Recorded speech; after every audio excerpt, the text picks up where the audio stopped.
జాతీయవాద జర్నలిజానికి అసలైన వేదిక నేషనలిస్ట్ హబ్ ని సబ్స్క్రైబ్ చేసుకోండి. నోటిఫికేషన్స్ కోసం బెల్ ఐకాన్ పై క్లిక్ చేయండి. రీసెంట్గా కొండా సురేఖ గారు ప్రెస్ మీట్ పెట్టి మాట్లాడారు. ఇది బైసన్ పోలో గ్రౌండ్ ఆర్మీకి అడిగినా కూడా ఇవ్వలేదు కాబట్టి దానికి రివెంజ్ తీసుకున్నారంటూ మాట్లాడితే నేషనల్ సెక్యూరిటీ విషయంలో కూడా బీఆర్ఎస్ తాత్సారం చేసిందా ఇన్ని సంవత్సరాలుగా అనేది ఎలా చూడొచ్చు కొండా సురేఖ గారి స్టేట్మెంట్? ఆమె చెప్పింది కరెక్టే, దాంట్లో తప్పేం లేదు రాజు గారు. ఎందుకంటే ఈ బైసన్ పోలో గ్రౌండ్ అనేది చాలామందికి సికింద్రాబాద్లో తెలియదు. ఆమె సికింద్రాబాద్లో తెలుసు, కానీ ఇక్కడ చుట్టుపక్కల ఉన్న మన హైటెక్ సిటీ కానివ్వండి, మిగతా ప్లేస్ ఉన్న వాళ్ళకి ఈ బైసన్ పోలో గ్రౌండ్ హిస్టరీ తెలియదు.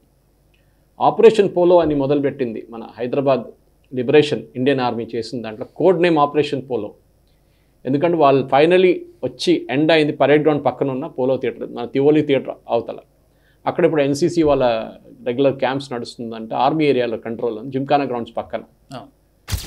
ఈ పోలో గ్రౌండ్స్ కావాలని చెప్పి కేసీఆర్ గారు అడిగారు. ఆయనకు వాస్తు అంటే తల మీద ఉంటుంది, అది వాస్తు కోసం ఇది కడితే కేటీఆర్ గారు ముఖ్యమంత్రి అయిపోతారు మీ కొడుకు, కానీ కట్టాల్సింది ఇక్కడే అని చెప్పేసి పట్టుబడ్డారంట వాస్తు ఎక్స్పర్ట్. సో కేసీఆర్ కూడా అంతే, ఆయనకు అది కావాలి, ఏ పరిస్థితుల్లో అది కావాలి. సో దాంట్లో 2-3 ప్రాబ్లమ్స్ ఉన్నాయి. ఒకటి ఆర్మీ ఏరియా, ఆర్మీ చేతిలోనే A1 డిఫెన్స్ ల్యాండ్, అంటే వాళ్ళ మోస్ట్ హైలీ ప్రైస్డ్ ల్యాండ్. ఇది బ్రిటిష్ వాళ్ళ టైం నుంచి ఆ ఇండియన్ ఆర్మీకి వచ్చిన ల్యాండ్స్ దాన్ని. సో ఈ బైసన్ పోలో గ్రౌండ్లో మీరు ఏమైనా కట్టాలంటే కూడా ప్రాబ్లం ఉంది. ఎందుకంటే దాని పక్కన ఎయిర్పోర్ట్ రన్వే ఉంది, పాత్, ఫ్లైట్ పాత్ అంటారు దాన్ని. ఇప్పుడు కూడా ఇండియన్ ఎయిర్ ఫోర్స్ యూజ్ చేస్తున్నారు అది, ఎందుకంటే Indian air force station Begumpet అది. ఇంకోటి రెగ్యులర్ చిన్న ఫ్లైట్స్, చార్టర్డ్ ఫ్లైట్స్ అంతా అక్కడి నుంచే వెళ్తుంది. అవును, స్పెషల్ రేవంత్ రెడ్డి వెళ్ళగానే దీనికన్నా ముందు కేసీఆర్ వెళ్ళగానే అక్కడి నుంచి వెళ్తుంది బేగంపేట ఎయిర్పోర్ట్ నుంచి. శంషాబాద్ దాకా వెళ్ళరు వాళ్ళు. అక్కడ ఫ్లైట్ పాత్లో మీరేం కట్టకూడదు. దాని పక్కన కూడా మీరు చూసుంటారు, తాడ్బండ్ కానివ్వండి, సిక్ విలేజ్ కానివ్వండి, అన్ని ఫంక్షనల్ కనిపిస్తాయి మీకు, లేకుంటే ఫేర్ హౌస్లు కనిపిస్తాయి. అన్నీ ఒక 1 ఫ్లోర్ లేకుంటే మ్యాక్సిమం 2 ఫ్లోర్స్ ఉంటుంది. దానికన్నా ఎక్కువ కట్టలేరు మీరు. ఈ సెక్రటేరియట్ కట్టాలంటే 10 ఫ్లోర్లు 15 ఫ్లోర్లు కట్టాలి కదా. ఇప్పుడు చూసాం కదా మనం ట్యాంక్ బండ్ పక్కన, అట్లా కట్టలేవు అక్కడ. సో అదే ఎక్స్ప్లెయిన్. సో 2 పాయింట్, ఒకటి first army land, army hand over చేయరు. ఒక గ్రీన్ అక్కడ, ఇంకో అక్కడ ఉన్న చుట్టుపక్కల చెట్లు, చాలా చెట్లు ఉన్నాయి అక్కడ. పర్యావరణ అనుమతి, ఎన్వైర్న్మెంట్ ప్రాబ్లం, ఎన్వైర్న్మెంటల్ క్లియరెన్స్ తీసుకోవాలి, అది ఇవ్వరు వాళ్ళు ఎవరైనా కానీ, గవర్నమెంట్ ఇవ్వరు, సెంట్రల్ గవర్నమెంట్. అది కాకుండా ఈ ఫ్లైట్ పాత్లు ఉంది. ఈ కేసీఆర్ గారు ఒక నేవీకి ఉన్న ఒక ప్రాజెక్ట్, ఇంత చాలా ఇంపార్టెంట్ ప్రాజెక్ట్ ఇది.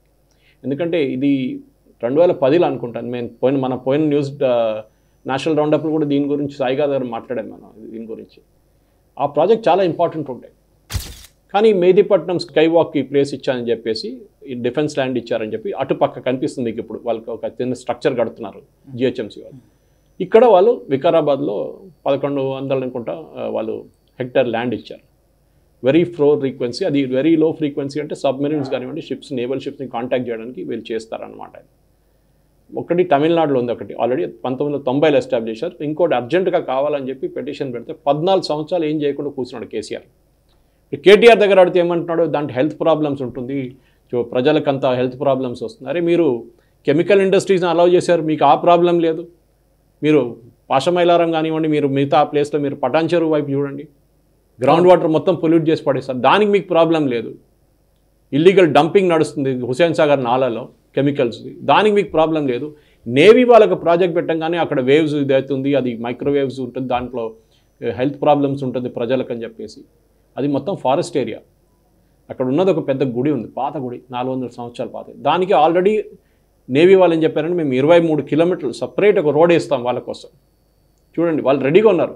అది కాకుండా చెక్ కూడా ఇచ్చేసారు గవర్నమెంట్, అతి 65 కోట్లు ఎంత ఇచ్చేసారు చెక్ ల్యాండ్ కోసం. ఇది కేసీఆర్, ఎందుకంటే ఆయనకి ఇంకోటి ఉండే స్పెట్ ప్రాజెక్ట్ ఉండే. ఆయన ఫామ్ హౌస్కి వెళ్ళడానికి మా ఇంటి పక్క నుంచి వెళ్తారు ఆయన, నేను అల్వాల్లో ఉంటాను కదా. సో సికింద్రాబాద్ జేబీఎస్ నుంచి, లేకుంటే ప్యారడైస్ నుంచి, మన జూబ్లీ బస్ స్టేషన్ నుంచి, లేకుంటే జిమ్ఖానా గ్రౌండ్స్ నుంచి ఆయనకి డైరెక్ట్గా షామీర్పేట్ వైపు దాకా ఒక రోడ్ కావాలి, ఎలివేటెడ్, మన పీవీఎన్ఆర్ ఎక్స్ప్రెస్ వే లాగా. ఆర్మీ వాళ్ళు ఏమన్నారంటే మేము ఇవ్వలేము ల్యాండ్, ఎక్స్పాన్షన్కి ఇస్తే కూడా, రోడ్ వైడింగ్ ఇస్తే కూడా మాకు యూనిట్స్ ఉంది, మాకు చాలా యూనిట్స్ ఉంది ఆర్మీది. ఈ ఫ్లైఓవర్ మీ నుంచి ఈజీగా కనిపిస్తుంది యూనిట్స్ అని, అది కనిపించకూడదు. కొన్ని units are suppose to be secret. అక్కడి నుంచి ఎవడని పెట్టి ఒక రాకెట్ ప్రొపెల్లర్ గ్రెనేడ్ కొడితే ఆర్మీ యూనిట్ మీద పడుతుంది, అది ధ్వంసం అయిపోతుంది మొత్తం అది. సో అట్లా కాకుండా ఉండడానికి వీళ్ళు అలౌ చేయలేదు. మీరు కావాలంటే రోడ్ ఎక్స్పాండ్ చేసుకోండి, మేము రోడ్ విడ్త్ ఎక్స్పాండ్ చేయడానికి మీకు ఇచ్చేస్తాం, కానీ we will not allow an elevated express way PVNR లాగా. అది పెద్ద గొడవ దానికి. సో కేసీఆర్ గారు దాని మీద, ఎందుకంటే ఆయన డైలీ పొద్దున పోతాడు, సాయంత్రం వస్తాడు. మాకు తెలుసు, మేము ఎంత కష్టపడా మా 10 సంవత్సరాల్లో మాకు డైలీ ట్రాఫిక్ జామ్ ఉంటుండే ఆ రోడ్ మీద. ఇప్పుడు చాలా రిలీఫ్ మాకు, ఫామ్ హౌస్కి వెళ్ళేది ఏం లేదు ఇప్పుడు. సో ఈ పరిస్థితుల్లో ఈ నేవల్ ప్రాజెక్ట్ ఆపడం ఎందుకు?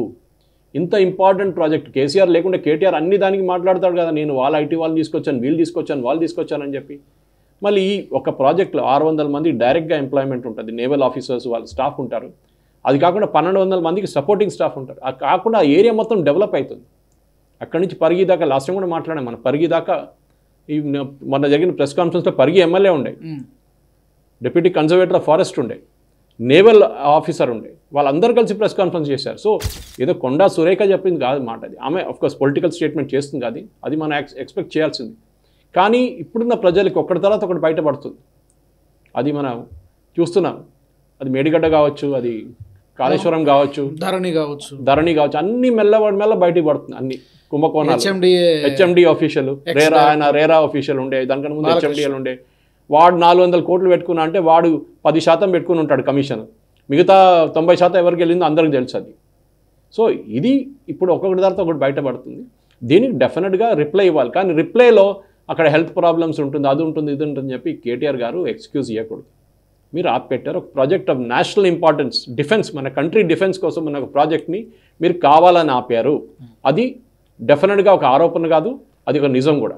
ఈ వీడియో మీకు నచ్చినట్టయితే లైక్ చేయండి, 10 మందికి షేర్ చేయండి, అలాగే కామెంట్ల రూపంలో మీ అభిప్రాయాలను మాతో పంచుకోండి. Nationalist hub group of channels ను సబ్స్క్రైబ్ చేసుకుని తెలుగునాట జాతీయవాద జర్నలిజాన్ని ప్రోత్సహించండి. ఈ వీడియో కింద ఉన్న బెల్ ఐకాన్ పై క్లిక్ చేయడం మర్చిపోవద్దు.